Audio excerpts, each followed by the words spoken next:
Hello, check. Hello, check. Hello, check.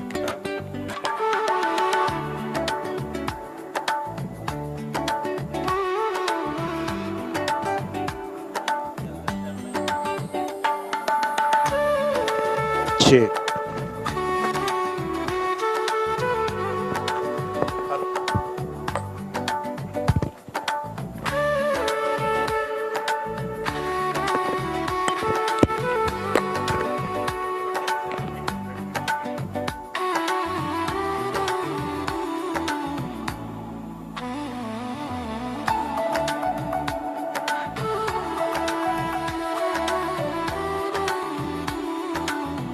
Check. Hello, check.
check.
Check, check.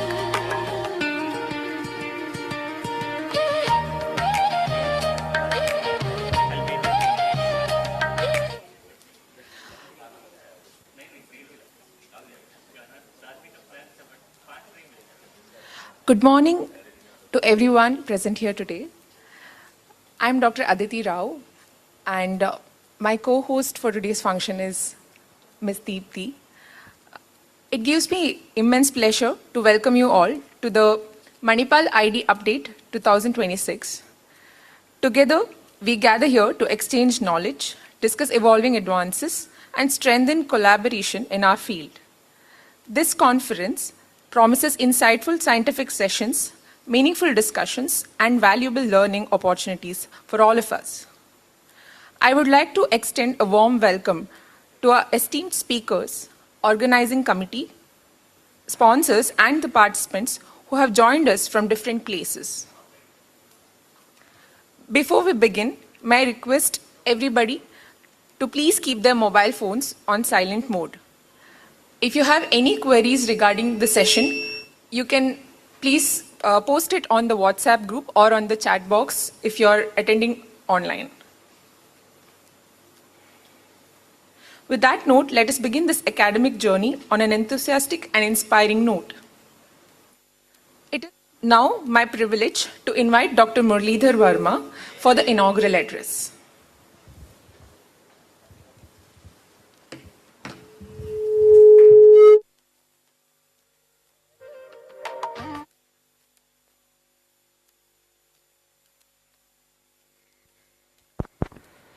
Good morning, everyone. Those who are physically present here and also all the participants who are there online. Hopefully you can hear me clearly, those who are online. If you have any issues, please post it in the group so that we can rectify the audio. Anyhow, this conference is a very exciting conference, right? Manipal ID Update 2026. What we have done this year is we've divided them into 4 different groups covering all the aspects of infectious disease, primarily for the postgraduates and also the ID physicians. and we have host of excellent speakers and sessions coming up. We'll start with session on tropical infections, then followed by infection control and stewardship, and then tomorrow we'll have general ID, and then the last session will be on the infections in immunocompromised. Apart from that, today we will have one quiz. I'm sure you'll all enjoy. So each session is led by the very senior people and who are excellence in their field. Like morning session today will be taken by Dr. Nitin, afternoon will be taken by me, and then quiz by Dr. Shivdas. Tomorrow morning session by Dr. Kavita, and afternoon by Dr. Praveen. And I'm sure all of you know all these stalwarts in ID, and I'm 100% sure you'll enjoy this whole conference. At the same time, I will always invite people questions. As Aditi has just told, any questions, please post it in the chat box or in the WhatsApp group which we created. But if there are too many questions, probably you can put it and we will address it during lunchtime or tea time, because we'll try to stick to the time, right? I hope all of you have a wonderful session. Thank you once again for coming to Manipal, and also those who have joined online. So I will invite now Dr. Nitin to take over the session, and then we will start with the first speaker. Thank you. Good morning all. We have 3, 4, 5. It's okay. We have 5 talks today in the first session. So for the first talk, I would like to invite a dear friend and colleague of mine, Dr. Sayantan Banerjee. He is an additional professor in charge of infectious disease services in AIIMS Kalyani. Of the many things that I like about Dr. Sayantan, his pursuit for rare diagnosis and his passion towards proving what he thinks is right is amazing. And you will hear about one of his recent experience where he diagnosed a patient with Nipah virus in West Bengal. So over to you, Dr. Shan.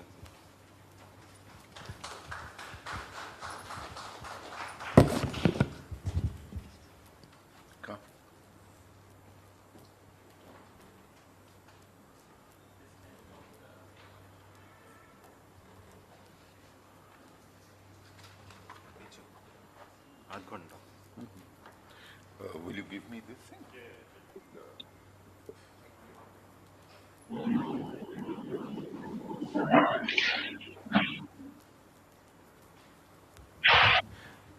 Thank you, Nitin and Dr. Verma and everybody in KMC Manipal for hosting me and giving me this opportunity. So I would speak about the recent cluster of 2 cases of Nipah virus that we happened to diagnose, and we could save a bigger outbreak from happening.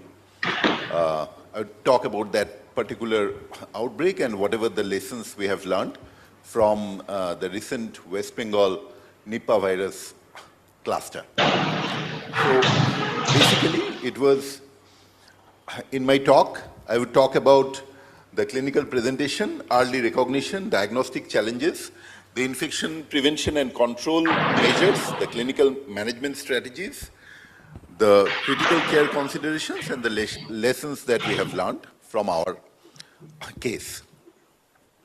So basically, this is the map of West Bengal, where you can see in the southern Bengal, there is this district, North 24 Parganas. In North 24 Parganas, there is an area called Barasat, which is a very highly populated area. Because of the partition, there has been huge migration of people post-1947 and then during the 1971. So it's a hugely populated area, and it shares the border with Bangladesh. In the Barasat area, we found the 2 cases initially in one private hospital, the Narayana Multispeciality Hospital in Barasat. We'll talk about the cases. Okay. So it was a Saturday night, the 10th of January. I was,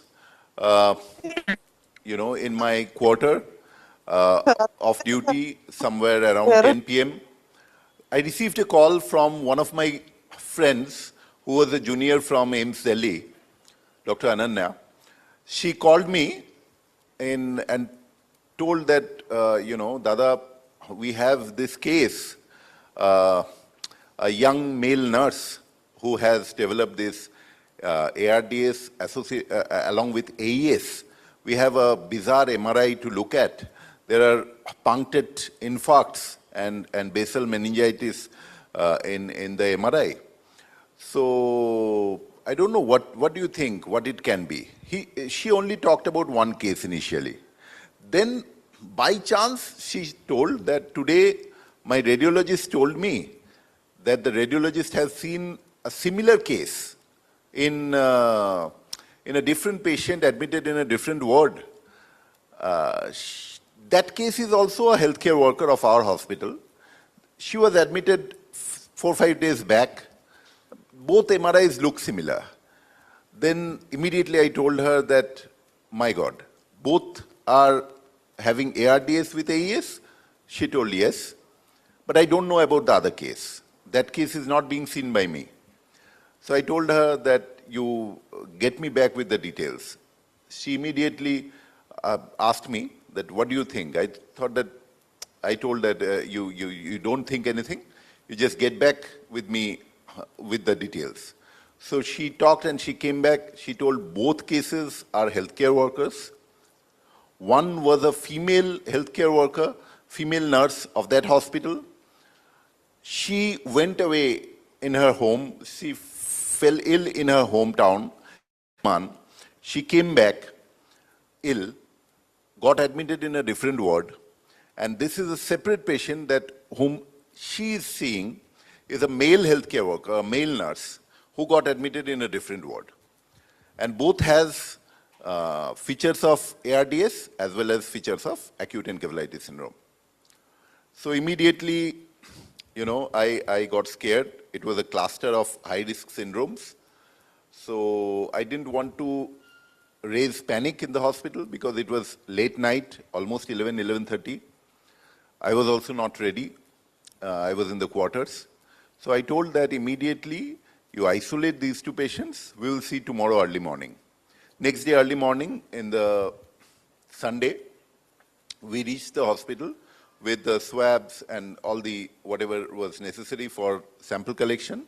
We isolated the two patients, and then we took sample from nasopharyngeal swab, blood sample, CSF sample, as well as urine sample.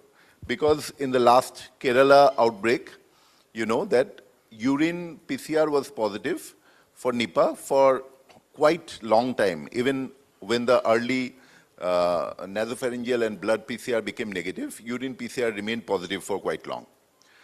So we went there, we collected the samples, and then we took the detailed history. So this first case, the lady, female healthcare worker, she developed mild fever and sore throat on 29th of December. From 31st of December, she developed high-grade fever and chills and cough. So all this thing got unnoticed because on 28th of December, she came to her hometown in Bardhaman from the hospital. She was a young nurse, 25-year-old nurse, and she came for a government job interview, So nobody knew what is going on with her. She just developed fever. The hospital had no idea. And on 3rd of January, her condition deteriorated. On 4th of January, she was admitted in the local Katwa subdivisional hospital, from where she was transferred to the Bardhaman Medical College. So in Bardhaman Medical College, what happened on 4th of January, in the morning she didn't wake up. She started having seizure and she was unresponsive. And she developed frank encephalitis features on 4th of January morning when she was admitted to this Katwa and the Bardhaman Medical College. She got intubated in Bardhaman Medical College. There were almost 16 people who handled her closely. That we came to know after we started the outbreak investigation. There were postgraduate trainees and senior residents of medicine in Bardhaman Medical College who, intubated and gave close care to her. There were nursing officers, there were attendants, orderlies in the ward. So on 6th of January, when her condition deteriorated, her parents wanted her to move to Calcutta, to the hospital where she was working. The hospital authorities said that you bring her in, we will treat her at free of cost or low cost, whatever. So she was shifted to Narayana Hospital and she was diagnosed with severe encephalopathy. This was on 6th of January. So her ICU escalation and ventilation started when she developed encephalopathy. That was on 4th of January. I want you to remember the date because that had significant implication on the outcome of the cases. Now, the second case was a male nurse Please mute yourself. Please mute yourself. who was in the hospital. Please mute yourself. On 27th of December, he developed fever and body ache, and he took medical leave from the hospital. On 3rd of January, he started developing cough and a little bit of hemoptysis. On 4th of January, he got admitted in Narayana Hospital. So Narayana Hospital actually knows about this case because this case got admitted on 4th of January here, whereas the lady who got admitted on 4th of January was in Bardhaman Medical College. This person, got unconscious and developed encephalopathy on 9th of January, and on 10th of January, he developed multiple seizures. So the lady developed it on 4th of January, while the male developed it, the encephalitis, on 9th evening. And on 10th of January evening, night, I got the call. On 11th, we went and we took the sample. Okay. So this is a CT scan of the man, okay, where you can see ground glass opacities, you can see bilateral pleural effusion, okay. And a similar CT scan was also obtained from the case 1. This is the MRI. You see the MRI, the A panel is the case 1 and B panel is the case 2, where you can see multiple punctate foci of, of small infarcts, as well as there was meningeal enhancement showing meningitis. Now, these two cases, I have just prepared a panel of these two cases where you see the case 1 on the top panel, case 2 on the lower panel. What I need to emphasize again is the encephalitis onset and clinical deterioration was much rapid in case 1, where the encephalitis onset was on 4th of January. Whereas the encephalitis onset of the second case was on late 9th evening or 10th of January. Okay. And on the first day, we thought about Nipah. We took the samples, we isolated the cases, and we thought that, if it is Nipah, probably the case 1 has transmitted to case 2 because the encephalitis onset was clearly 5 days different. Okay. Now, we took the sample to AIIMS Kalyani in my VRDL lab where we tested it. We tested only for Nipah in the beginning because no other cases will have this kind of implication. Because if it is Nipah, it would be a major biosafety threat and we have to immediately alert the authorities. So we tested initially for Nipah and it came very clearly positive in the nasopharyngeal swab as well as the urine. Okay. What we didn't know on day 1, we came back on after it became positive, it became a national news. What happened is after it became positive, I didn't know whom to report. So I reported to my director and he told me to report to the ICMR DG. So the ICMR, I called up the Director General of ICMR. Then I started getting calls from, Niti Aayog and National Institute of Virology and all other places. So it was, what was absolutely unprecedented was I never knew that India was so much prepared for this kind of a high, priority disease outbreak. Immediately after my PCR got positive and I gave the report to the DG ICMR, within next 2-3 hours, I got about 100 calls. And I don't remember, like, National Institute of Virology. I even got a call from the Prime Minister's office and Health Ministry, and the entire machinery was, mobilized. I was told that you put the sample in a clear biosafety container. We are immediately sending a courier. So some courier came to Kalyani. You know, Kalyani is quite a rural place, 50 kilometers away from Calcutta. On late night at somewhere around 2 a.m., 2 courier guys came in motorcycle. They took the sample to NIV Pune, so I was amazed with the kind of preparedness that our country has developed post-COVID. It was really something which, as an ID physician, I would say is something that we dreamt of when we were studying and during the COVID-19. But we found that India is truly prepared, and at least the infrastructure exists, the responsiveness exists. What we didn't know on day one, we came back to the hospital and we wanted to search for, was there any other cases where these 2 people gave, close critical care. We started looking at the files of all the cases which were admitted to the hospital with suspected ARDS as well as suspected acute encephalitis syndrome. What we found is a case of a 55-year-old female.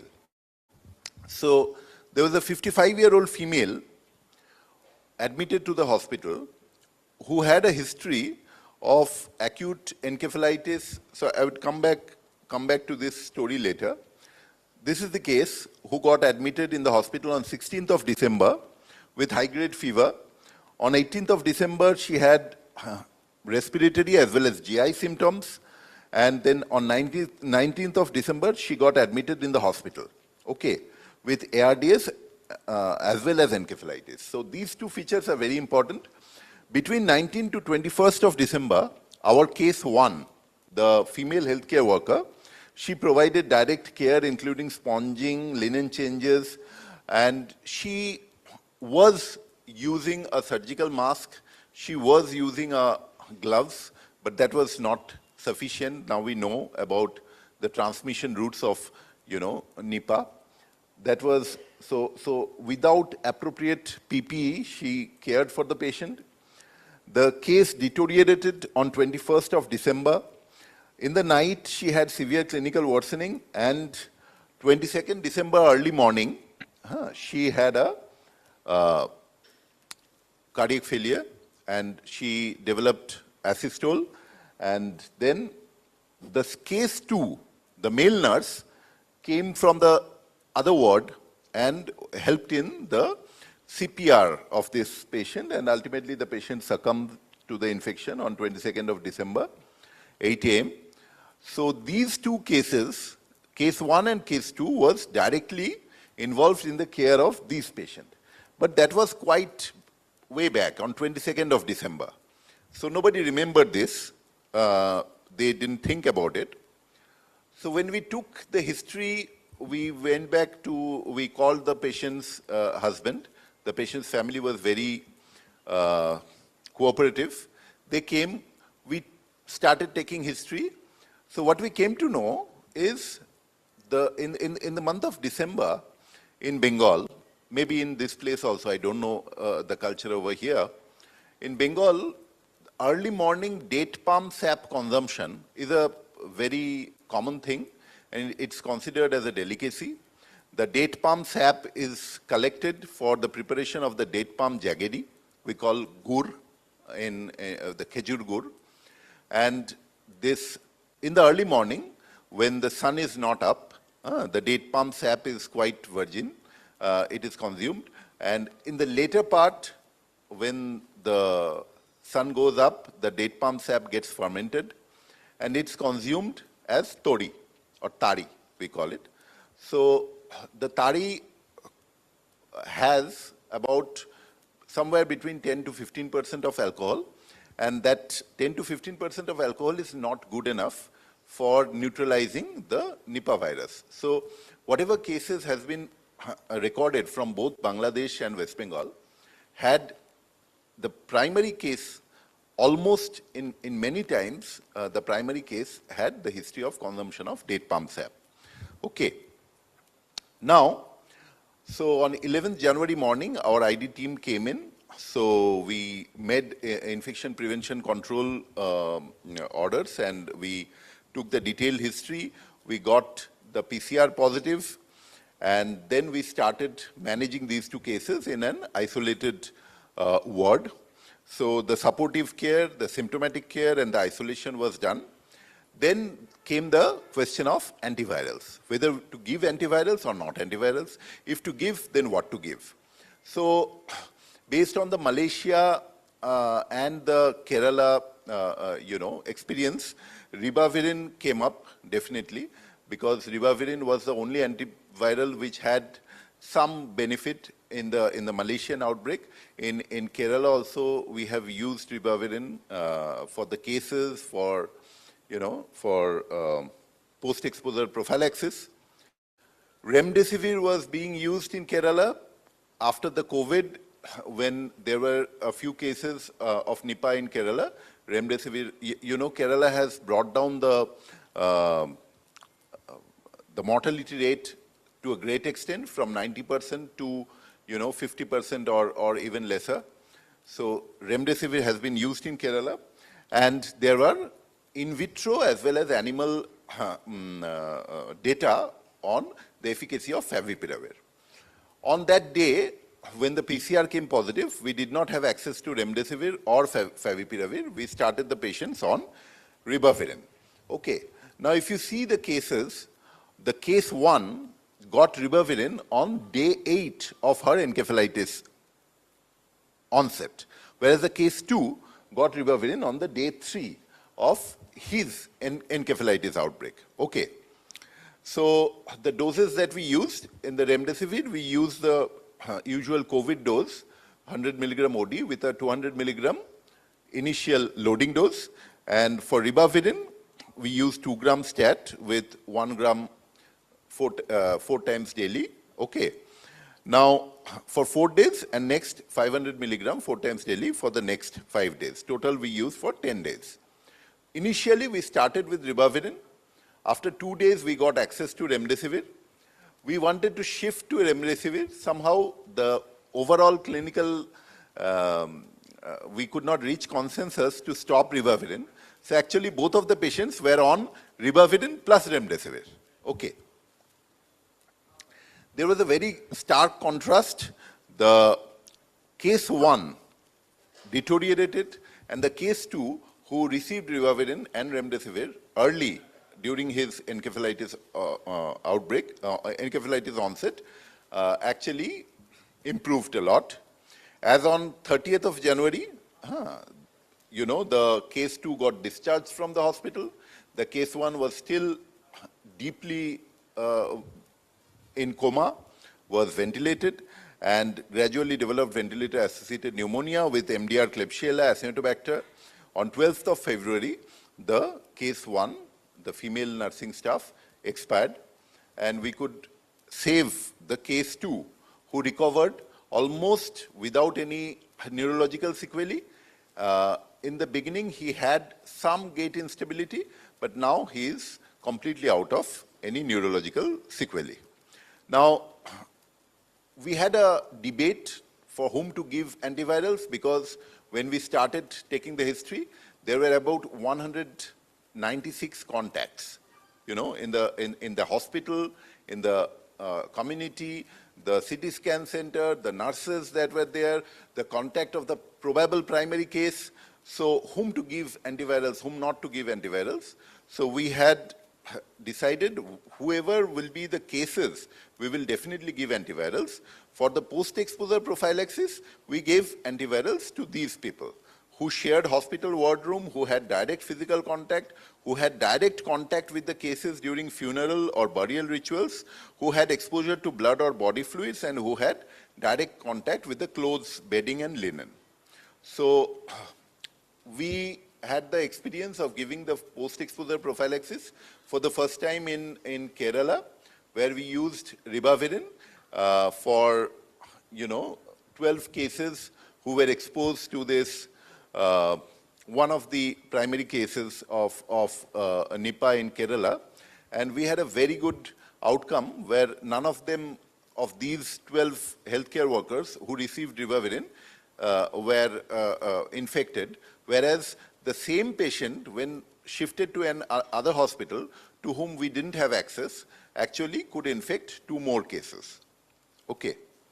Now, what I want to emphasize over here for the young infectious disease fellows, that, in Bangladesh and in India, Nipah is a dual organ disease. So if you get ARDS with AES in a patient, who didn't have anything, any prior history, and it was acute onset, rapidly deteriorating, you have to think about Nipah. Okay. So what happens is, Nipah always gets, so whatever cases we have seen, gets nosocomially amplified. That happened in Kerala in 2018, that happened in Shiliguri in 2001, that happened in Nodia in my district in 2007. Same thing happened again in 2026 in West Bengal. Okay.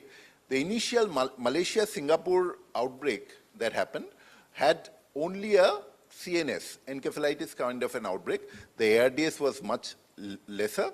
Okay, and the overall mortality was also lesser. It was around 40% of mortality, whereas in Bangladesh or India, the phenotype has completely shifted.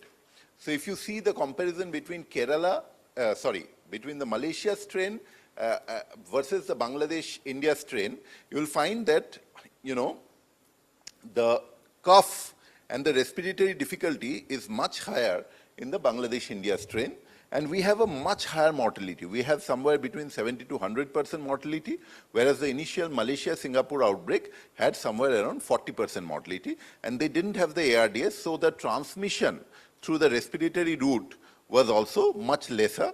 In Malaysia-Singapore, the typical transmission was while culling the pigs. So the transmission was typically to the abattoir workers who were handling the pig, who were handling the pork and culling the pork. The pigs got infected from the bats. The bats were carrying this virus. The bats came close to the pig farm.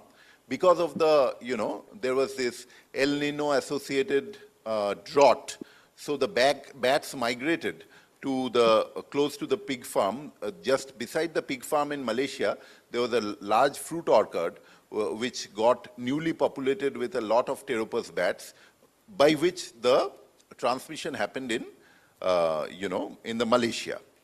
Now, regarding the incubation period, so we had a lot of fight as to how long do we need to put the contacts in quarantine. 196 patients, 196 contacts, putting them in quarantine, all of them are healthy. It's a difficult thing. And the whole hospital was about to shut down. The cardiologist was in quarantine. The 4 critical care specialists was in quarantine. So, everybody who handled those patients were put in quarantine. So what we thought, that we reviewed the literature. The typical incubation period is between 4 to 14 days.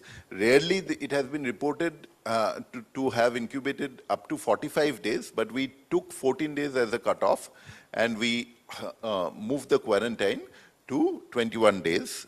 Okay. Now, the early neurological indicators, when the patients, before developing full seizure, they can develop altered mental status. What we have found for this case 2, he developed psychiatric symptoms on 9th of January before developing seizure. Okay.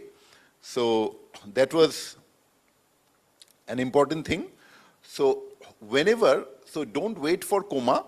Whenever there is an early disorientation, hypersalivation in a patient with ARDS comes in this kind of scenario, immediately do at least 2 things. Send a sample for Nipah and isolate the case. These 2 are very important. Okay. Now, respiratory involvement, the problem of respiratory involvement is not only severity, but also transmission of the cases. Okay. Now, what I would again appeal to the infectious disease clinicians over here or to the emergency care clinicians, if there is fever plus new cough, shortness of breath plus altered mental status, particularly if there is a hospital cluster, if there is a close caregiving history, and if there is a known exposure setting, particularly to date palm sap or bat interface, then you have to isolate the case. And so what happens is, overzealously, the residents get into the intubation and aerosol generating procedures. That has to be very strictly, we have to maintain the personal protective devices, equipments, and an N95 mask can actually be life-saving for all the nosocomial transmission. So quickly, I would go to 2-3 outbreak scenarios that we have seen in West Bengal. The initial outbreak was in 2001, where there was a lot of cases in Siliguri, which was diagnosed in 2006 from the archived samples. In 2001, it was labeled as Ojana Jor, or the suspicious fever that killed a lot of cases in Siliguri. Nobody could diagnose that. The samples were kept in North Bengal Medical College. Later on, after the 2007 outbreak in Nadia district, during that period, the archived samples were taken out and the PCR came out positive for Nipah. Okay. So in Siliguri, the outbreak was mostly clustered in the hospital. Initial cases were admitted in the Shodor hospital, the subdivisional hospital, and then there were 3 hospitals involved, one Paramount Hospital, one Medinova Hospital, and the North Bengal Medical College, where there were nosocomial clusters. In the Nadia outbreak also, the initial case had a history of taking this toddy, the liquor that was obtained from the palm juice, and then all 4 cases, where 3 of them were his family members, and 1 case was the hospital staff. Okay. So what I quickly want to say is, in the Nipah outbreak timeline, the West Bengal and Bangladesh outbreaks has been typically around the winter and early spring season, when the date palm sap harvesting is more. Okay, there has been studies in Bangladesh which showed that date palm sap has been linked to, there was isolation of virus from the date palm sap. There was a lot of in-camera studies as well as people's history taking that showed that the bats are attracted to the date palm. Wherever the date palm collection is there.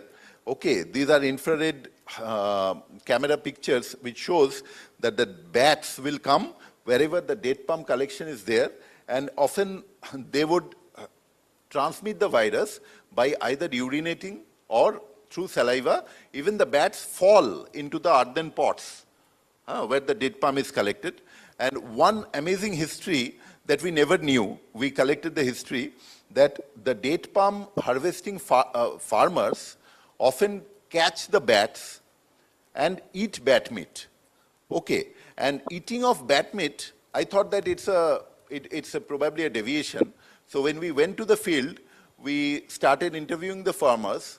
So they told me that, the bats will always come to the date palm sap, and we put the mosquito nets and they get trapped. So we eat bat meat. Then I asked them that, how many times you have ate bat meat? So they replied that, every day in the winter. So bat meat consumption is that common, we had no idea. So what we need to, I want to emphasize is, for the young ID physicians, we should try to interact with people, and particularly in this kind of outbreak situations, it gives a lot of new information. Okay, there were studies which showed, transmission through intranasal as well as drinking route for the bats. And that's all from my talk, from my side. I would be happy to take questions. And we could save one person, we couldn't save the other person, because our index of suspicion only grew when there was a cluster. You can save more people. Nipah, what we have felt is if you give early remdesivir, or even if you don't have access to remdesivir, if you give early ribavirin, you can actually save lives, but you have to give it early. For that, you have to have very high index of suspicion. You have a wonderful virology institute in Manipal. You can diagnose it. The kits are available now. Even the Molbio TrueNat has come out with a TrueNat kit detection for Nipah virus. You can just stock 50 kits in your -20 or -80, so your hospital will be ready for diagnosing Nipah. That's all from my side. I would be happy for questions. Thanks.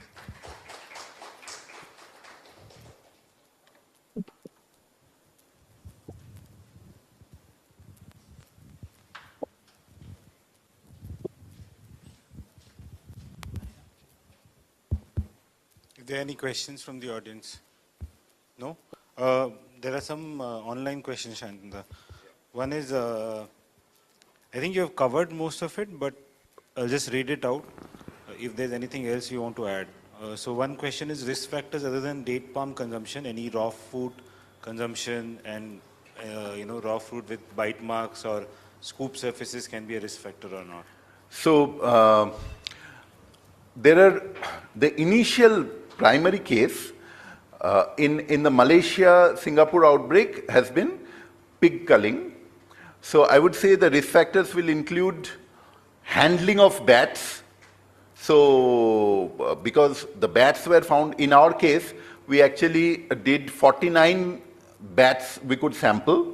Out of the 49 bats, 1 bat came out positive for Nipah virus RT-PCR, and actually 26 bats were positive for IgG. So what we can say is the virus is there in the bat population. So if you have bat contact, that is one. Second is the bats can nibble and eat the fruits. And Nipah virus was found to be present and culturable in the bat-eaten fruits. In the CDC study with Manipal and involving Kerala, virus was isolated from the bat-eaten fruits also. So that can also be a risk factor. And the third is the nosocomial, definitely person to person. What we have seen is after the initial cases, the transmissibility drastically drops. So probably there is some change after the virus infects 1 or 2 humans. Probably there is some change in the ligand of the viral envelope or something. It loses the infectivity drastically. Right. I think the question comes from the fact that as opposed to West Bengal, where Nipah happens during winter, in Kerala it happens mostly during April, May, during the fruit harvesting season. Yeah, it was during the fruits. Yeah. I think the other question is that whom to contact if you suspect Nipah. I think there are regional. So the nearest VRDL. So the Department of Health Research, DHR, has started this VRDL program. So you contact the nearest VRDL. Unfortunately, Nipah virus kits are not available in most of the VRDLs, but now because of the ELI-SARI surveillance and the AES surveillance that the ICMR has started, many VRDLs would have their Nipah virus kits ready, or you have to transport the sample to NIV Pune. That would delay the diagnosis by about 24 to 48 hours. Right. Thank you so much, Dr. Sayantan. There would be many more questions, but Dr. Sayantan is available throughout the 2 days to take any questions. So, for the next talk, I would like to invite Dr. Bharathi Arunan. She's a consultant in infectious disease at Narayana Health City, Bangalore, and she's going to talk about drug-resistant enteric fever.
Thank you, Sayantan sir, for that very interesting presentation of a rare infectious disease. So I'll be covering something which I think we all see very commonly, but can still surprise us at sometimes.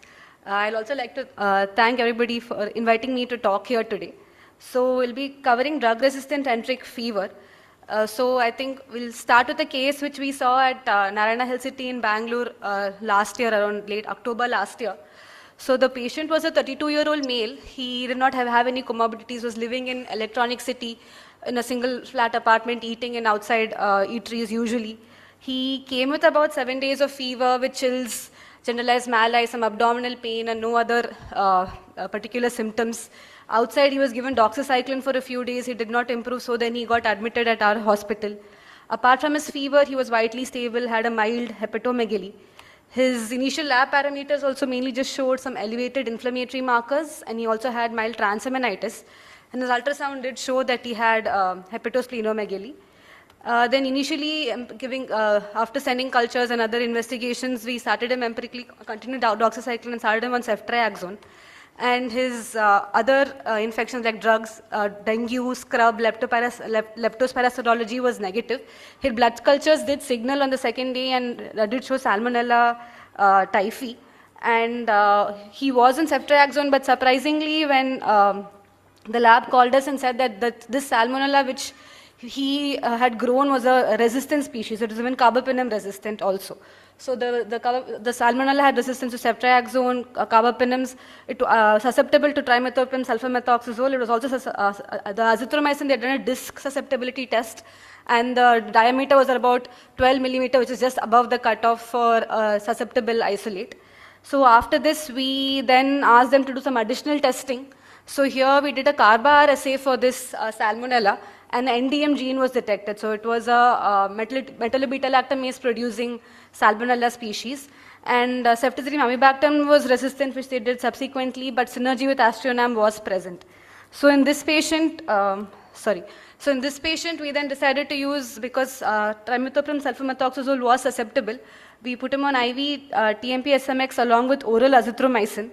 After starting, about 5 days after therapy was started, his fever did come down and he improved clinically.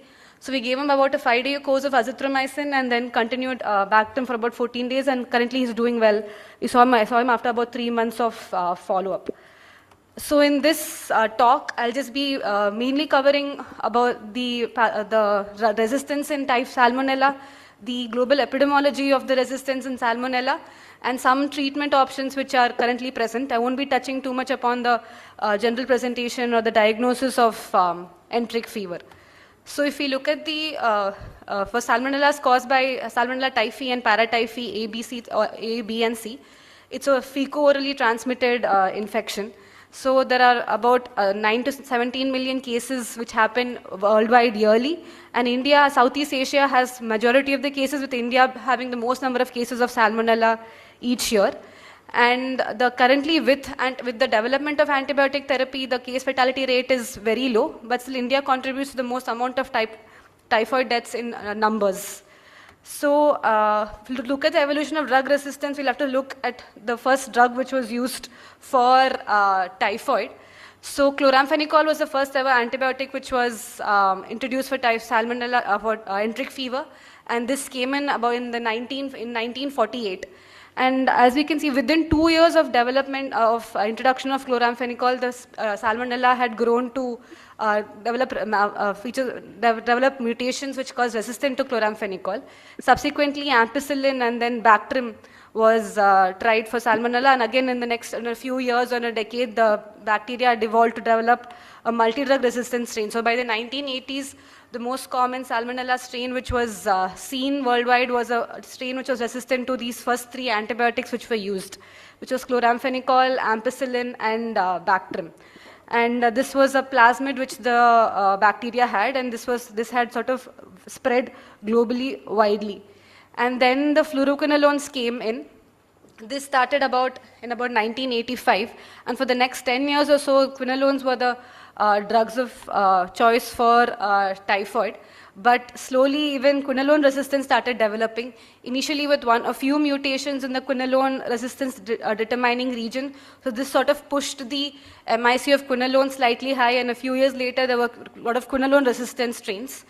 And at this point, there was also about early 2000s, whole genome sequencing of Salmonella typhi had started. And then looking at the previous isolates also, they found that there was a lineage which was very in common circulation worldwide, which is called the H58 lineage.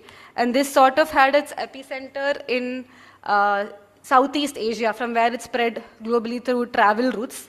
So this isolate had resistance to the first 3 drugs as well as quinolone resistant, and this was what was most commonly in circulation till reports about 10 years ago. So in 2015, mainly from Pakistan, there were reports which had shown that the resistance to ceftriaxone was increasing, and this was by another ESBL gene, which we see commonly in some other enterobacterials.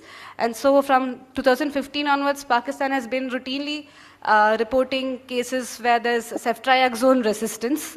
And the other drug which has been used for typhoid commonly is azithromycin.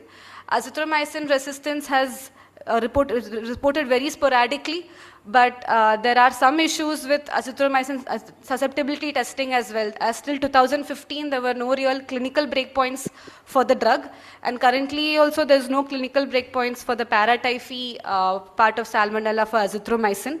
So there's only few case reports of azithromycin resistance. It's not yet in wide circulation. So the lineage I was talking about, this is a study published in 2023. So the H58 lineage, which came up in the 1980s, is currently what is most prevalent in India, in Southeast Asia, in Eastern Africa, where typhoid is a very big public health problem.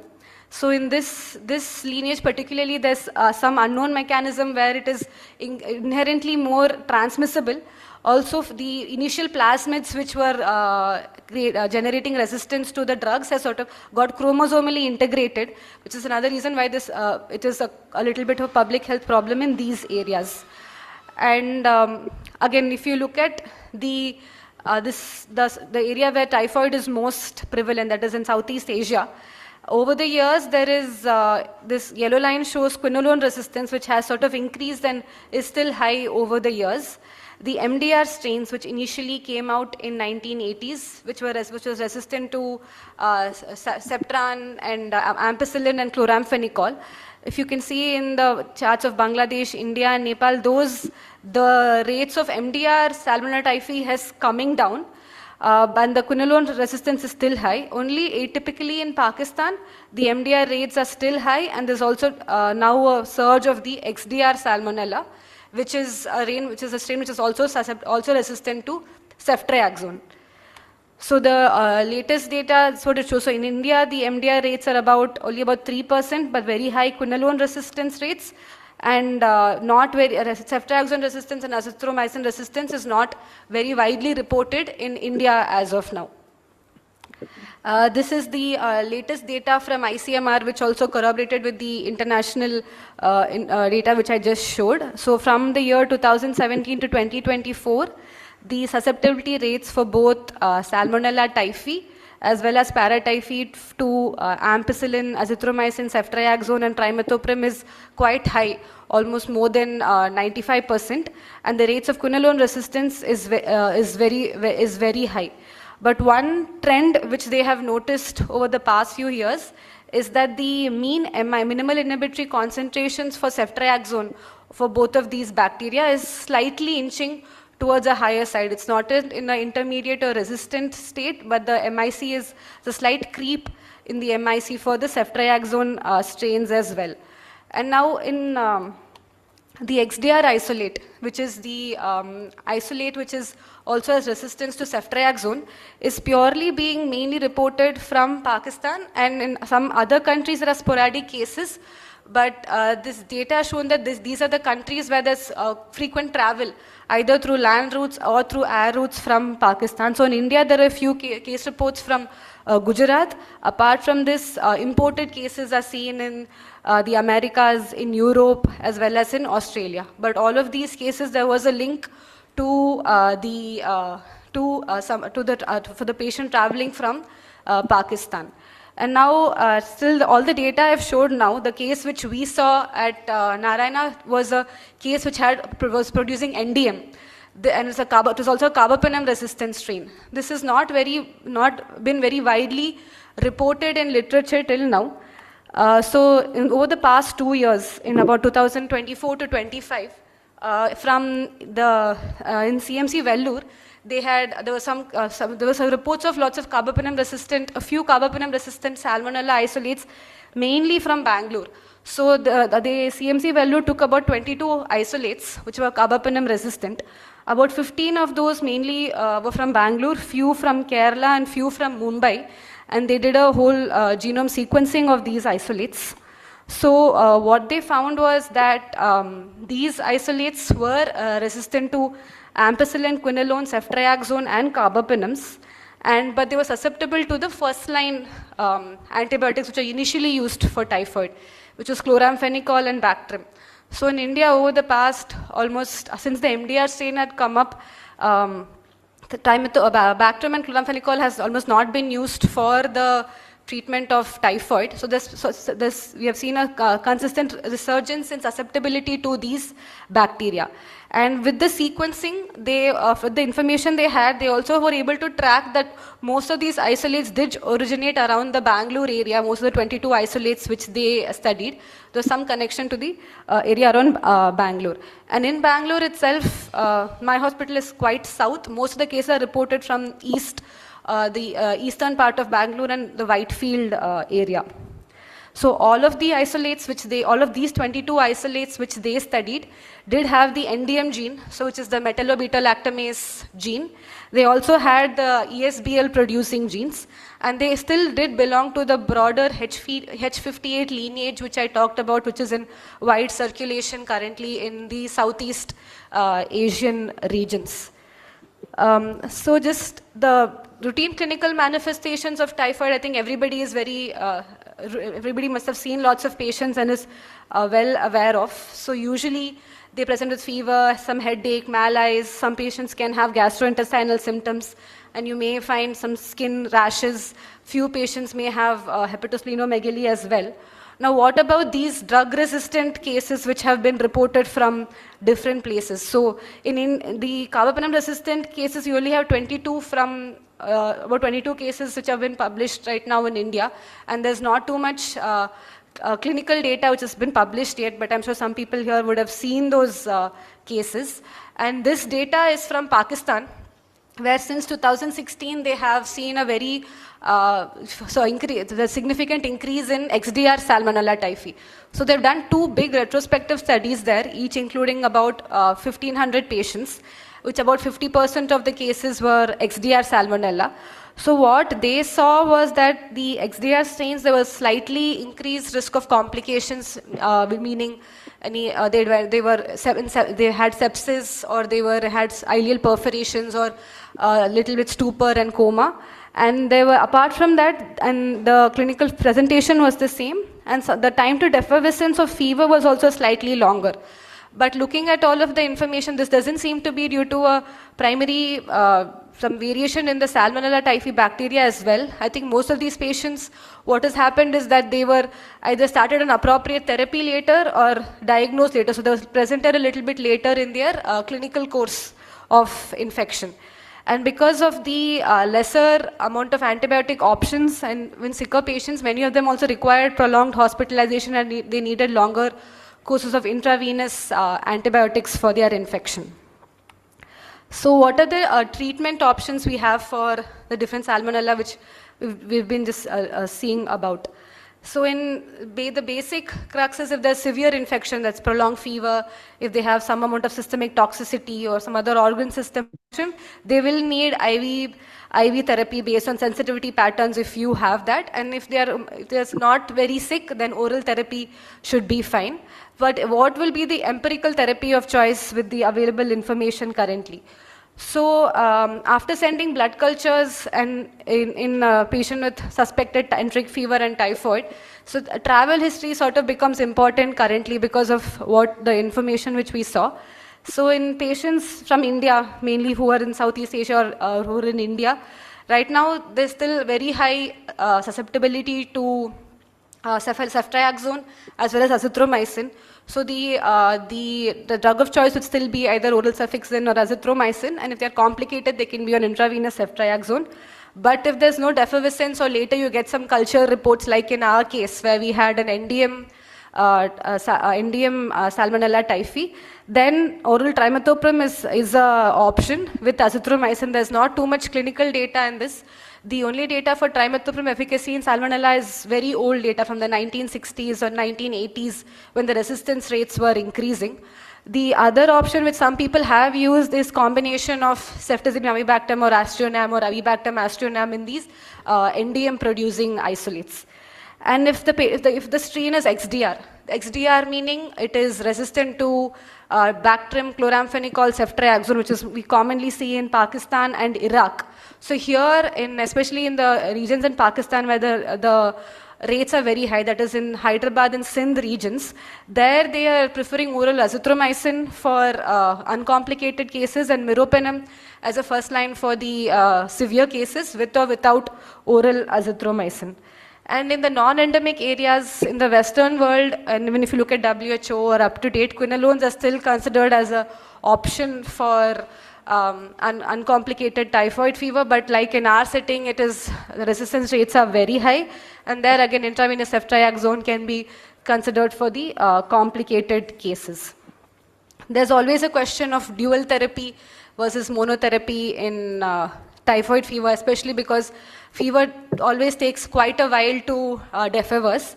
So there is a big RCT which has been ongoing, with the results are not yet published of cefixime with azithromycin versus only ceftriaxone for typhoid fever.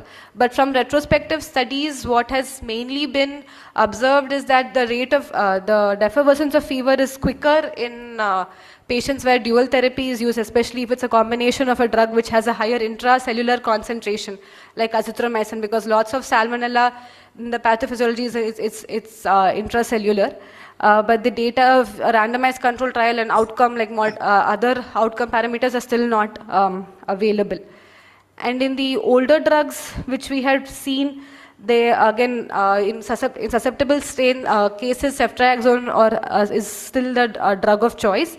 And fever defervescence with these drugs has been similar in the currently utilized drugs for salmonella. But like we know, typhoid is again only seen in these low countries where there's issues with sanitation and where the resistance rates of typhoid are also increasing in areas where it can be easily prevented. So the best way to tackle this sort of XDR criteria is prevention of salmonella, and it is, I mean, theoretically it is very easy because with water safety, sanitation and hygiene, if all of this is covered adequately, the spread of salmonella should drastically come down because it is predominantly a fecal-oral route of spread. So if people have access to safe drinking water, safe clean drinking water, if there is a separate good mode for sanitation and solid and human waste disposal, and if people have thought about hygiene, technically the rates of salmonella itself should significantly come down, which itself will help prevent development of resistance. The other modality for preventive resistance is obviously vaccines.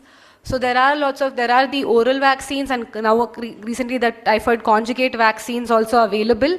But all of the vaccines which have been studied have usually they have pretty decent efficacy, but the duration of protection is quite short, about 3 to 4 years, after which the immunity has seemed to immunity decreases significantly.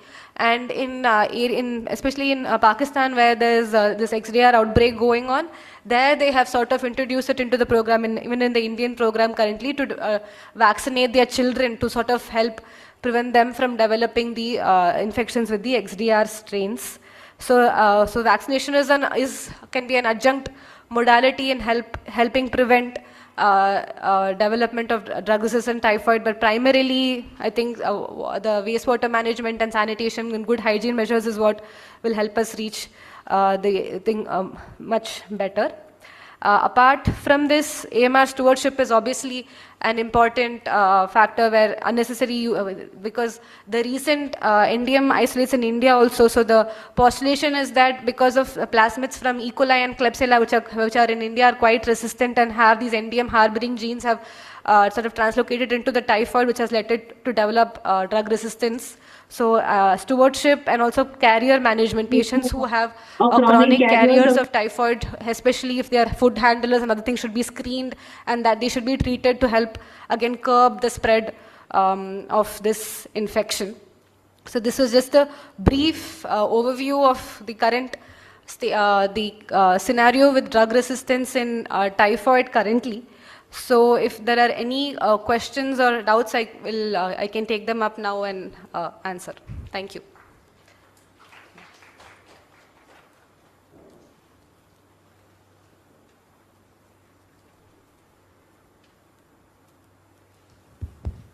Are there any questions?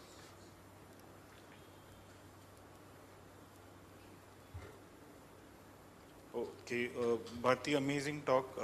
There's one question online. How could this case have been managed if the blood cultures were negative? Yeah, I think if the blood cultures were negative, and in this current scenario, I think obviously if he had not responded to ceftriaxone, with the way things move, I think he would have been upgraded to carbapenem, which also he must not have responded to. And with the current scenario and the presence of NDM, he would have been suspected of having a drug-resistant bacteremia. So I think likely he would have been on some polymyxin or ceftazine, avibactam, astrodome combination therapy, which he would have most likely responded to, but that would have all been empirical in this patient. Right. Goes to say very important to focus and invest on making a diagnosis in a patient, rather than going up empirically. Two points that I have to make. One was about the XDR thing in the Pakistan link. As much as we like to blame Pakistan for everything, I think that was something that was some time back when there were a lot of cases from Pakistan. But with these recent hotspots in South India, I think this link with Pakistan might not be. No, that's not. The other thing is cotrimoxazole as a drug. The previous experience is really good with it. So,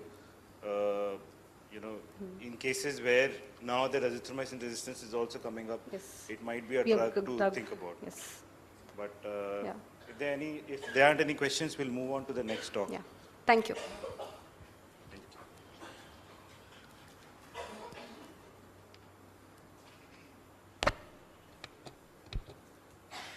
I will just invite the next speaker.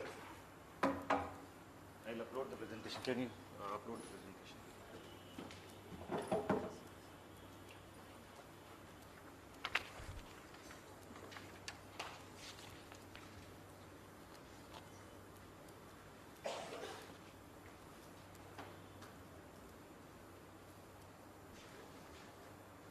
Why is this not coming up?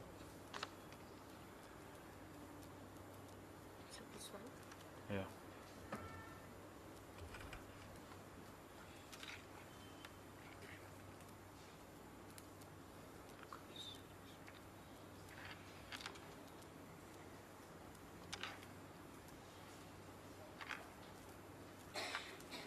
This presentation is not. You need to remove this, close this. But it is.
Next, I'd like to invite the next speaker, who's a close friend and colleague of mine. She has trained and terrorized generations of doctors in AIIMS, New Delhi. So it's a pleasure to invite Dr. Sharda Vinod for the next topic, which is pulmonary manifestations of tropical infections.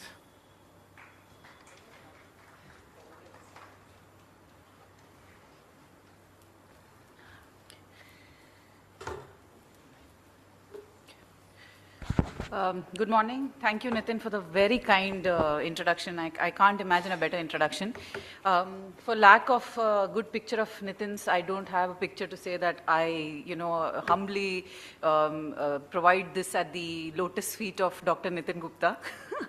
But jokes apart, Nitin has been one of the people who has taught infectious diseases to all of us, and he's very strict with us because we don't know as much as he does. So with this caveat up front, I'm going to start the presentation. Again, I would like to thank Nitin for providing me most of the material that I required for the slides. So it is just me standing here as a mouthpiece for Nitin. If anything is wrong with this presentation, it is because of him. Now we move forward. I'm a pulmonologist by training, so I do not,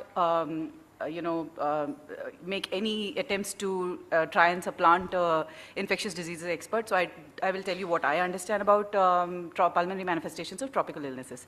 So we have a 36-year-old farmer from Andhra Pradesh who had fever, myalgia, fatigue for around 3 days, had cough and shortness of breath for 1 day, tachypnea in the form of respiratory rate of 36 per minute, and the patient was intubated due to the same.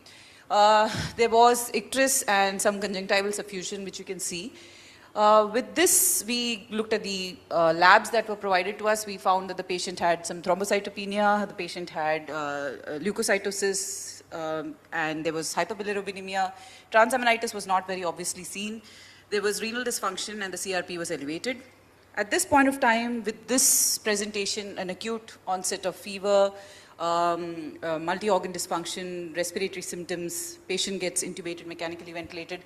The possibilities would be leptospirosis, yellow fever, and Hanta fever. But we do not have yellow fever, which is reported from India. There was no transaminitis in this patient. And Hanta fever and leptospirosis, if you look at some of the available literature, they even refer to it as identical twins in the form of its etiopathogenesis and the presentation of this patient. So this patient could very well have been a hantavirus case which had presented to us. But you do not see that much of, you don't see that much of it here. As of now, we do not have adequate molecular confirmation yet. We do have a few fever cases where there is a serological positivity, so we cannot really say that this is hantavirus per se. But thanks to us, there are people who have worked on it, and there are various scoring systems that exist. And this one, which is the mice score, is from a 2020 paper, which was done in Turkey, where they looked at patients retrospectively who had hantavirus and leptospirosis documented. There were around 90 patients with leptospirosis and around 60 patients with hantavirus disease. And in them, because they present so similarly, having these parameters, that is the WBC count, the total bilirubin, the CRP, creatinine, and the creatinine kinase, with these parameters and scored at 0, 1, and 2, and a score of more than or equal to 3, showed that there was a likelihood of it being leptospirosis. This particular score had a sensitivity of 93.5%, specificity of 92.9%, positive predictive value of 94.5%, and a negative predictive value of 91.5%. So this can help us in clinically predicting that this patient may be leptospirosis versus hantavirus. So this is generally the kind of X-ray that you get in a patient who comes to us with these kind of symptoms. You have a rapidly progressive respiratory failure. You have bilateral infiltrates on chest X-ray. This pointer doesn't work. Oh, yeah. So you have these bilateral fluffy opacities that you see in the X-ray. You may or may not have cardiomegaly, depending on whether the patient has myocarditis, cardiac failure as part of presentation, or if the patient has volume overload due to acute kidney injury. Depending on that, the patient may have various manifestations on chest X-ray, but usually when you have an acute respiratory distress syndrome-like presentation, you tend to see these pulmonary infiltrates on X-ray, and that should tell us that we have to be aggressive with our antibiotics, of course, but also with our oxygenation and ventilation strategies in these patients. So when you have an X-ray like this, what would be the other possibilities? You would have pneumonia, you can have ARDS, you can have diffuse alveolar hemorrhage, myocarditis and pulmonary edema, and you may have vasculitis, which can be an immune-mediated phenomenon associated with leptospirosis, or rarely, we may also have a basic autoimmune disease which presents in this fashion with florid manifestations and subsequently gets to be, you know, an ANCA-associated vasculitis or a lupus, which presented like this to us in the first place. But with a short history of fever and the presentation that we have, we would look at an infectious disease first. So it could be pneumonia, it could be ARDS, and how do we say the difference on the basis of imaging in these kind of patients? So we look at most likely possibilities depending on the literature that we have. So when we look at pulmonary leptospirosis, most of these patients will present with dyspnea.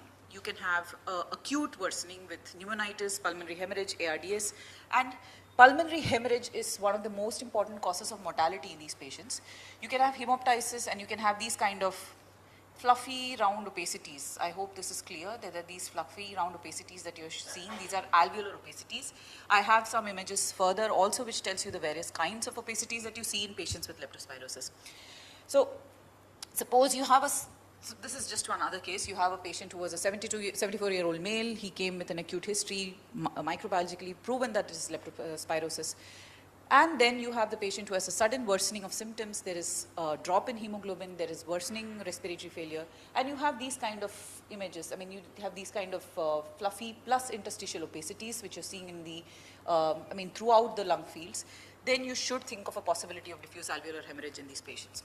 So there is a paper which came out in 2008 where they looked at Brazilian patients from 2003 to 2005, and those patients, some of them had severe pulmonary hemorrhage syndrome and some didn't. So of around 470 plus patients that they had of leptospirosis, 47 of these patients had severe pulmonary hemorrhage syndrome. I would like you to look at this and see the difference between those who had the pulmonary hemorrhage syndrome and those who didn't. You see that the ages are almost around the same. The female sex was lesser in the population that we had, probably because more number of males are out there working in the fields, but you're likely to see a difference in that as more and more women are also coming out and working in the fields. Farmers, exposures are similar. You have jaundice and total bilirubin that you're seeing over here. There isn't much of a difference in that. Respiratory insufficiency obviously is going to be significantly more in the pulmonary hemorrhage syndrome patients, and death is also seen to be more. Is this pointer not working?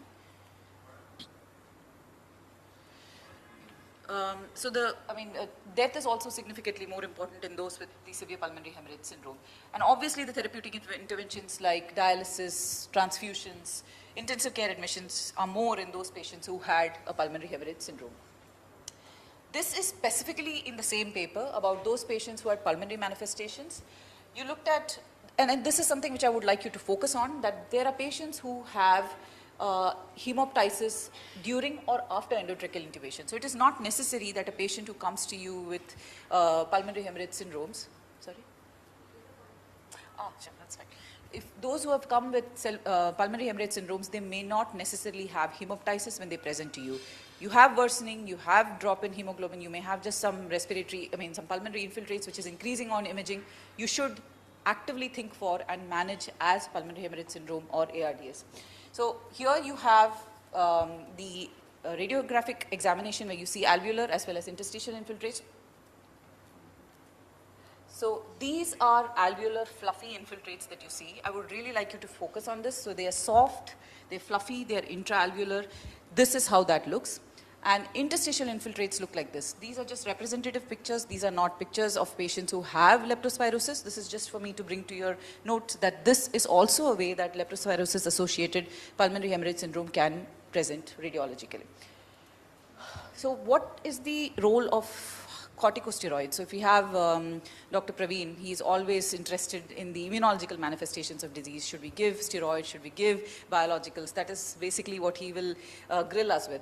So there was a paper which came in 2014 where they did a review and they found that 4 studies demonstrated a benefit. There were constraints because there is no homogeneity across the work that is done in leptospirosis. One randomized control study was there, and in that, corticosteroids were not found to be beneficial. This was in 2014, and this is in 2025 on the Cochrane Library, where they had randomized control trials of 253 patients. They looked at interventions, that is any sort of corticosteroid versus no intervention beyond standard care or placebo. And what we do not know even today is whether corticosteroids are actually useful in patients with leptospirosis, and does it improve the outcomes of patients with leptospirosis? Does it improve quality of life of these patients and earlier, discharge from hospital stay? So we still do not know, and we probably need trials spearheaded by Dr. Praveen to tell us whether leptospirosis will work if you give, corticosteroids will work in patients with leptospirosis. Now, from leptospirosis, we move to the next patient. This is a 33-year-old male, fever for 7 days, respiratory distress, and distended neck veins. We got an imaging done, and you see that there is pleural and pericardial effusions, there are alveolar infiltrates in the lung, and this is what the X-ray looked at. So after this, we moved forward. You found that this patient had scrub typhus. This patient had ARDS, pulmonary edema with myocarditis, pleural and pericardial effusions. Patient was treated with doxycycline. There was good response. And that shows it is important for us to think and look for the investigations that would tell us that this patient has a particular kind of illness and treat accordingly. This patient was discharged after 4-7 days of hospital stay. Dengue is a similar illness which keeps presenting to us all the time, and more often than not we end up causing iatrogenic damage to the patient by enthusiastic, overzealous fluid administration, which brings the patient with pleuritis, pericarditis, ascites, worsening shortness of breath. So let's make sure that we're not doing that before we say that this is actually a pulmonary manifestation of dengue. You can also have ARDS and diffuse alveolar hemorrhage. Similarly, in both these conditions, you find a patient who is suddenly worsening, respiratory failure, new onset pulmonary infiltrates, and if you have a drop of hemoglobin associated with that, you would think of DAH more than ARDS. The management as of now, of course, remains supportive. This is a case, this is something which most of you would have seen in the post-COVID era, of a 56-year-old male, diabetic, poorly controlled, had severe COVID, was in hospital, probably received steroids for a long period of time because COVID, and also, all sorts of other biologicals patients received during that period of time. Steroids for an extended duration, and after the patient got discharged, the patient presented with cough and expectoration, with a 2-liter oxygen requirement and an increased frequency and urgency. So this patient had these findings on the CT, which is basically, if you look at it, there is a cavitation, it is thicker outside, and we have some sort of a birdnest sort of appearance within. So this is known as a reverse halo formation, which is seen most commonly in our practice, and in post-COVID cases, you would see this with COVID-associated mucormycosis. So in the tropics, when we have patients who are coming to us with COVID-based illness, after that we have worsening shortness of breath, new onset complaints, may have hemoptysis, mild, moderate, or severe, life-threatening hemoptysis. You should think of getting a CT and imaging and looking for bird's nest, reverse halo, halo sign. Look for fungal infections in these patients. So this was a study which came out in 2014, long back, and the author of this was Professor Ritesh Agarwal, who works almost exclusively in aspergillosis in PGI Chandigarh. So they did a review of the available data on the reverse halo sign on CT. And it would be important for us to note that other than pulmonary mucormycosis, there are other infectious causes also, along with immune-mediated causes of halo and reverse halo sign. So initially, we had this tendency as residents to just say, oh, it's a reverse halo sign, this is probably an organizing pneumonia, let's just give steroids and stuff like that. But it is so very important that we make sure that we rule out infectious causes of reverse halo sign in patients before we just label it as possibly just immune-mediated. So this is the various images that we have of halo and reverse halo sign in various patients. Once you see this, it is important that we get a sampling done. We look for mucormycosis specifically in these patients before we treat them further. Next is a case of a 53-year-old man who's diabetic, respiratory distress and shock. You see that there is multiple nodules which are there in bilateral lung fields. They're large, small, multiple nodules that are being seen. And this patient turned out to be amyloidosis. We had a lot of, we are seeing a lot of these patients. Previously we practiced in Delhi. We did not really see so much of amyloidosis. That is probably because we were not that aware. But once we've started practicing, like they are practicing here in Karnataka, I practice in Andhra Pradesh at this point of time. We have so many patients presenting with various manifestations of amyloidosis. So it remains as a very important, differential in our list of differentials when we see patients with say, airway involvement, mediastinal involvement, pleural effusions, disseminated abscesses across the body, all of these things, or just overwhelming sepsis associated with acute melioidosis. It could be any of these things. So when you're looking at specifically the airway involvement, the pulmonary involvement, if you have an increased inhalation after probably a storm, floods, you may have sudden airway involvement, disseminated sepsis, sort of a presentation of melioidosis. And you can also have a percutaneous inoculation event, which has then subsequently seeded and caused pulmonary involvement in these patients. You can have acute fulminant melioidosis, which I told you about, which is similar to community-acquired pneumonia. You can have diffuse infiltrates. It can be unilobular. It can be multilobular involvement. You can have upper lobe, lower lobe involvement. You have mediastinal lymph nodes. You can have pleural effusions. And if it's a chronic pulmonary melioidosis, you see something like a tuberculosis, which you have an upper lobe involvement, you have cavitations, and you have a patient who's just chronically ill, having loss of weight, loss of appetite, and constitutional symptoms per se. So this is, we have had colleagues of ours who are working in pulmonary medicine, getting EBUS done for patients and finding that this patient has melioidosis, whereas we would have just thought of tuberculosis in the past when we had these kind of necrotic nodes in the mediastinum. And I would urge that, there is a practice where people just do a non-contrast CT or an HR CT for all patients, but that does not tell you anything about the mediastinum. So you'll just end up putting the patient to multiple scans and not reaching anywhere. So if you have a widened mediastinum which you're seeing in an X-ray, you do not have obvious pulmonary involvement, but the patient is having fever, loss of weight, loss of appetite, features suggestive of a chronic illness, please do get a contrast-enhanced CT unless there are any specific contraindications. And that will tell us that there are these kind of necrotizing nodes, even nodal abscesses can form in the mediastinum, which can even erode into airways in some patients and present with hemoptysis, respiratory failure, etc. You can also see these kind of, this is not really showing a good enhancement over here. This could be pleural effusion. We would have to look at multiple cuts, see whether it is developing like an empyema or it is an early evolving lung abscess. So you can have lung abscesses in melioidosis, like I just alluded to. That can be in the lung, it can be disseminated abscesses, multiple abscesses in various parts. So again, a lot of work done from this institute. The infectious diseases folks have written quite extensively on melioidosis, which I would advise you to go and read on. So when you're looking at differentials, you can have tuberculosis where you have centrilobular nodules. So this is how centrilobular nodules look like. This is just marked over here as well.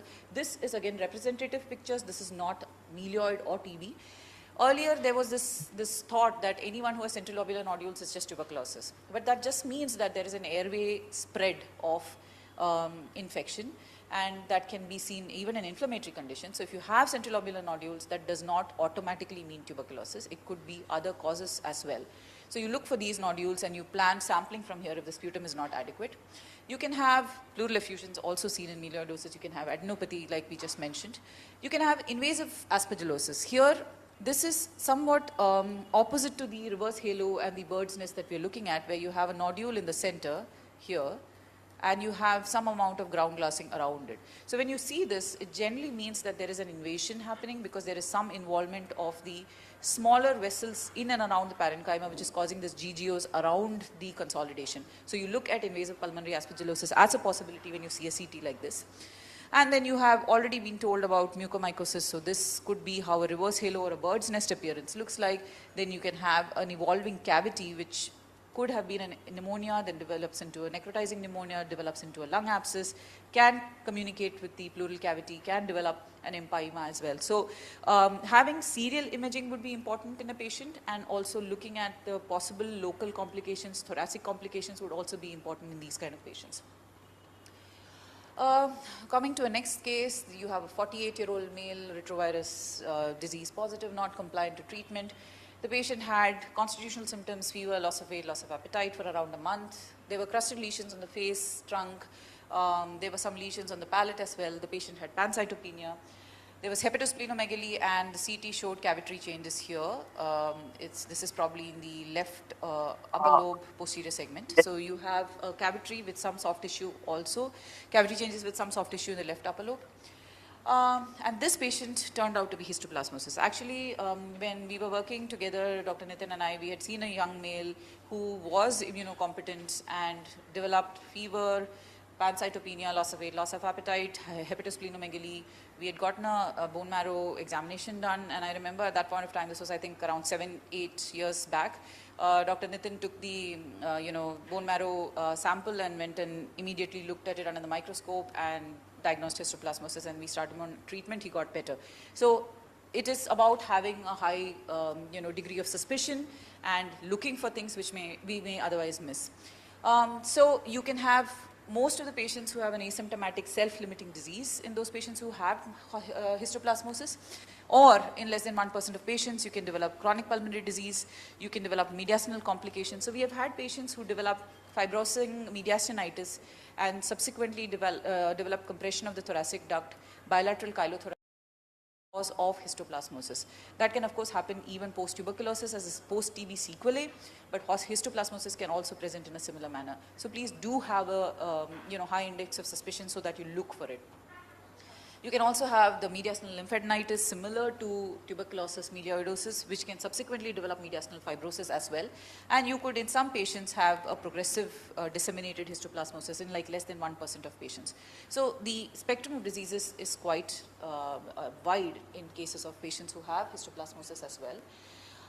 When it comes to the pulmonary manifestations, you can have either an acute pulmonary disease, which, like I said, more than 90% of cases, it is self-limiting. The patient may just become all right very rapidly, like you have in case of a sarcoidosis, where they have nodes and parotitis and erythema nodosum, and it just goes away. Similarly, these patients can develop severe dry cough, chest pain. And if you look at the X-ray, you see multiple nodules across bilateral parenchyma. So if you get a CT of these patients, you will just see centrilobular nodules, random nodules, just nodules everywhere. Again, that does not mean it is tuberculosis. We can have an alternative diagnosis. Tuberculosis also may present with pancytopenia, constitutional symptoms, and these kind of nodules across the lung. But the patient population, the way of presentation also is significant for us. On pathology, you may again get granulomas, caseating or non-caseating with giant cells and some yeasts. So you look for those yeast cells to make that diagnosis of histoplasmosis. And you can have a chronic cavitary pulmonary disease. Again, you see that these are cavities which are formed here in the upper lobes. So if you do not think of histoplasmosis, it is very easy to just say that this is tuberculosis, there are cavities, upper lobe involvement, this is TB. Or in a patient who has a past history of tuberculosis, you can just say that it is post-tubercular sequelae, this is a chronic pulmonary aspergillosis, and treat the patient with alternative drugs. So it is important, again, that we take a good history, we look at serial X-rays, serial imaging, and then come to a diagnosis in these patients. When you look at the pathogenesis and host response in patients with histoplasmosis, not everyone gets it, but mostly it is due to the inhalation of microconidia. There is transformation to yeast. They are phagocytosed by the immune system. Then it goes to the lymph nodes, and then there is disseminated spread into the reticuloendothelial system. They can have progressive disseminated histoplasmosis as well. So before I end this, what I would like to say as my key takeaways would be that a patient presenting with a short history of fever, possible multi-organ dysfunction, respiratory failure, and since we are all working in the tropics, and like one of the previous speakers, Dr. Sayantan, gave me in his great wisdom, told me yesterday, we are in the tropics, so everything is a tropical disease. So with that in mind, I guess that we really should look for and try to treat these patients. There's a large area for research where we do not know exactly how the immune system is working against these tropical illnesses. Can we give steroids? Can we not give steroids? Are there biological agents that we can give? What would exactly be the role of using Plex in these patients? We need a lot more trials to look at these, to go beyond and treat beyond just a ceftriaxone, doxycycline, carbapenem, and see what else we can do for these patients. With this, I would like to just say, since it's the era of AI and stickers, not everything is tuberculosis. Thank you, and I'm open to questions.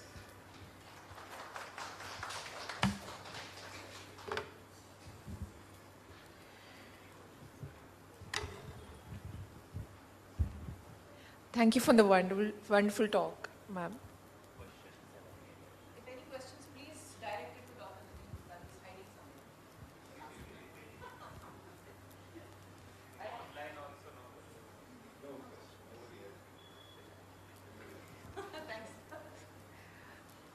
We will now break for tea and refreshments. I would like to request the audience to be back in the hall in approximately 10 minutes so that we can resume the next session on time.